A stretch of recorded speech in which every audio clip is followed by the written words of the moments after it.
There's never been a better time to watch true crime on Netflix.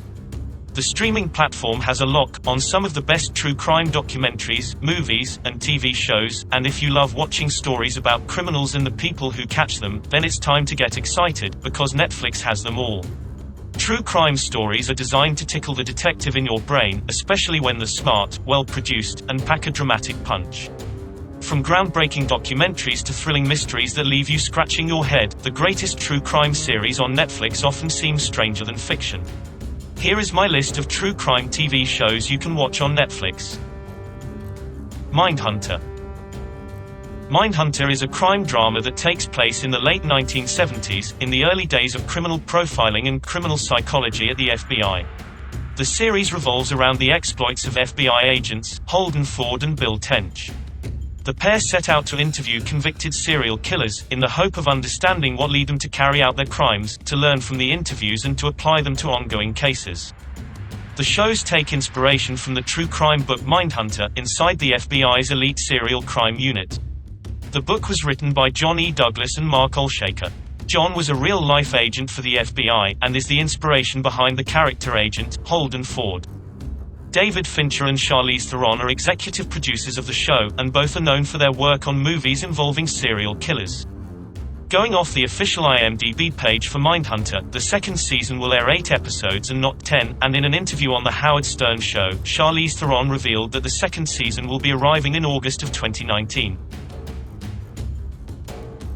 Making a Murderer. Making a Murderer follows Stephen Avery for more than a decade, as the center of 2 controversial criminal trials. Avery was exonerated from a 1985 conviction of sexual assault and attempted murder, and made it his life's mission to expose the corruption of the law enforcement agency that put him in prison. Then, in 2007, he was convicted for the 2005 murder of a Wisconsin photographer and sentenced to life in prison. The series follows Avery's second trial, and questions whether the prosecution was misleading in how they presented the evidence gathered against him and his nephew, Brendan Dassey. The first season premiered on Netflix on December 18, 2015. It was filmed over the course of 10 years, with the filmmakers moving back and forth from New York City to Wisconsin during filming. To promote the series, Netflix released the first episode concurrently on YouTube and on Netflix, which it had not done for any other original programming. In July 2016, Netflix announced the second season, to explore the aftermath of Dassey's conviction and the numerous appeals that have taken place. The 10-episode second season was released on October 19, 2018. Making a Murderer won several awards, including 4 Primetime Emmy Awards in 2016. As a production, the series was favorably compared to the HBO series The Jinx and the podcast, Serial. Making a Murderer was widely viewed and has generated considerable controversy, both in Manitowoc County, the setting of events, and nationwide. A petition in December 2015 to the White House to pardon Avery garnered more than 500,000 signatures. The White House's statement noted, "The president cannot pardon a state criminal offense." One possibility for Season 3 would be to turn Making a Murderer into an anthology series, and focus on a new subject who is also believed to have been wrongly convicted. However, Ricciardi and Demos may be reluctant to shift their attention away from Stephen Avery and Brendan Dassey after becoming so deeply involved in their lives and cases, and growing close to their families. Manhunt Unabomber. When a bomb exploded at Northwestern University in 1978, it sparked one of the longest manhunts in FBI history. This engrossing true crime thriller from Netflix focuses on the 2-decade-long hunt for the criminal mastermind, known as the Unabomber. In nearly 20 years of investigation, the FBI had not discovered one clue which could help them identify the bomber responsible for 16 bombings, which injured 23 people and killed 3. In a bid to break the case, a young criminal profiler is assigned to the FBI task force. His experimental linguistic techniques might give the team its first breakthrough. FBI agent Jim Fitzgerald is played by Sam Worthington, and he delivers a convincing performance in his role as the profiler. However, Paul Bettany gives the standout performance, as the criminal mastermind Ted Kaczynski. This 8-part series, each 40 minutes long, unearths the fascinating true story of the Unabomber. The FBI was engaged in a cat-and-mouse game with a criminal mastermind. How clever was this criminal? Well, he had an IQ of 167, which is 5 points higher than Albert Einstein. Evil Genius. Evil Genius, The True Story of America's Most Diabolical Bank Heist, is a 2018 true crime documentary series about the murder of Brian Wells, a high-profile 2003 incident often referred to as the collar bomb or pizza bomber case.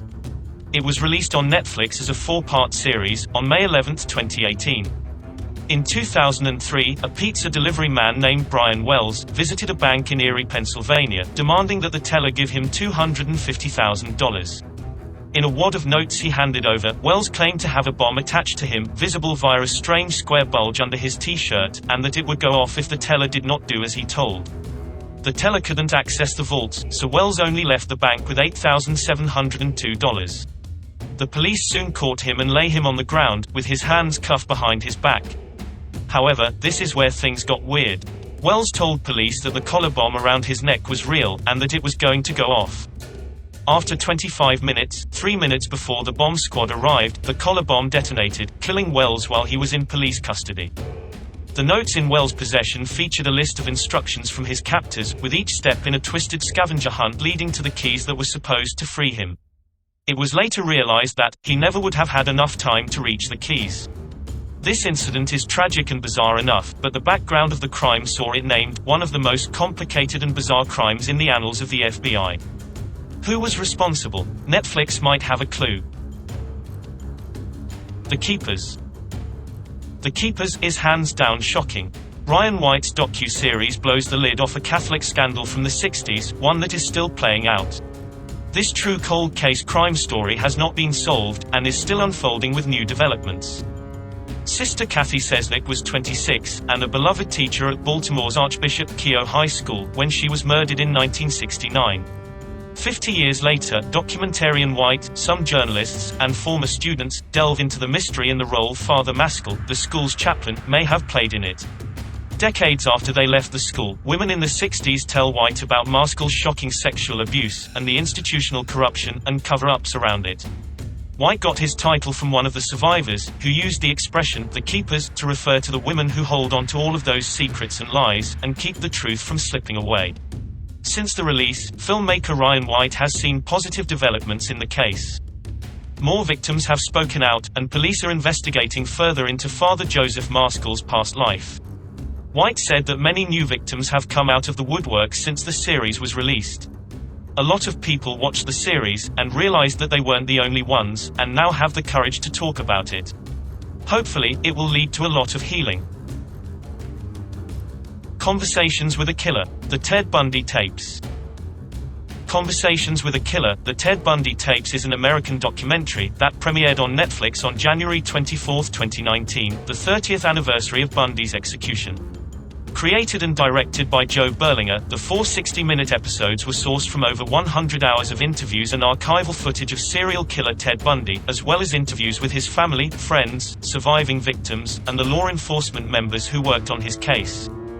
The series chronologically traces Bundy's life, crimes, arrests, his escapes and death in detail. Archival footage, police evidence, personal photos, and Stephen Michaud's 1980 death row interviews are all present in the series. People related to the Bundy case include surviving victims, witnesses, his family and former friends, along with officers, officials, and journalists. If by some weird accident, you don't know who Ted Bundy was, here is a quick update.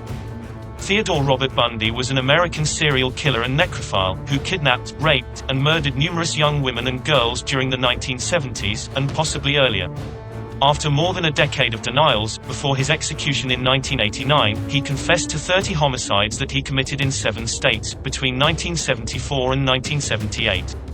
The true number of victims is unknown, and possibly higher.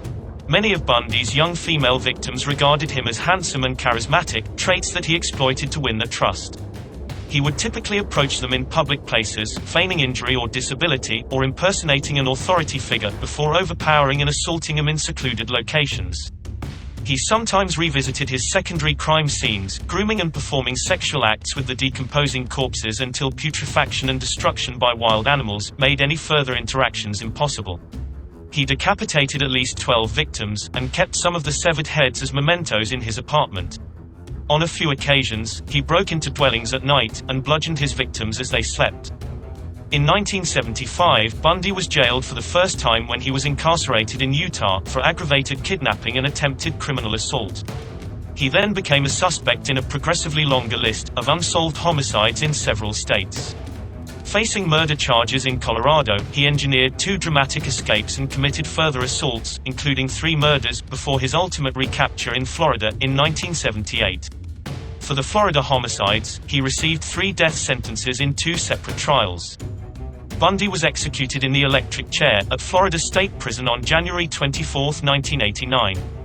Ann Rule, a biographer, described Bundy as a sadistic sociopath who took pleasure from another human's pain and the control he had over his victims, to the point of death and even after. He once called himself the most cold-hearted son of a bitch you'll ever meet. Attorney Polly Nelson, a member of his last defense team, wrote he was the very definition of heartless evil. Amanda Knox. The whole world knew who I had sex with. 7 men. And yet I was some heinous whore. Bestial, sex-obsessed, and unnatural. And if I'm guilty, it means I am the ultimate figure to fear. On the other hand, if I'm innocent, it means everyone's vulnerable. And it's everyone's nightmare. That extraordinary bit of monologue comes from Amanda Knox, a young pretty American student who was studying in Perugia, Italy, and leading a carefree life abroad, until one morning in November 2007, when her British roommate, Meredith Kirker, was found in the house they shared, brutally slaughtered. Her neck practically severed from her body. The beautiful Renaissance Italian town became the venue of 3 major nightmares: the Kirker families, of course, and Amanda's and Raffaele Solicito's, her Italian boyfriend, who was summarily arrested, convicted, and thrown in prison for 4 years, for a murder neither committed. Amanda Knox is a 2016 American documentary film about Amanda Knox, twice convicted and later acquitted of the 2007 murder of Meredith Kirker. It premiered at the Toronto International Film Festival on September 10, 2016, and on Netflix on September 30, 2016.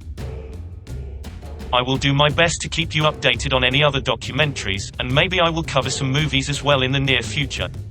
But for now, this is all I got. I know there are more on Netflix, like The Confession Tapes, I Am Killer, Inside the Criminal Mind, and some others, but this is my personal list and these are the documentaries I have chosen for today. Thank you for watching.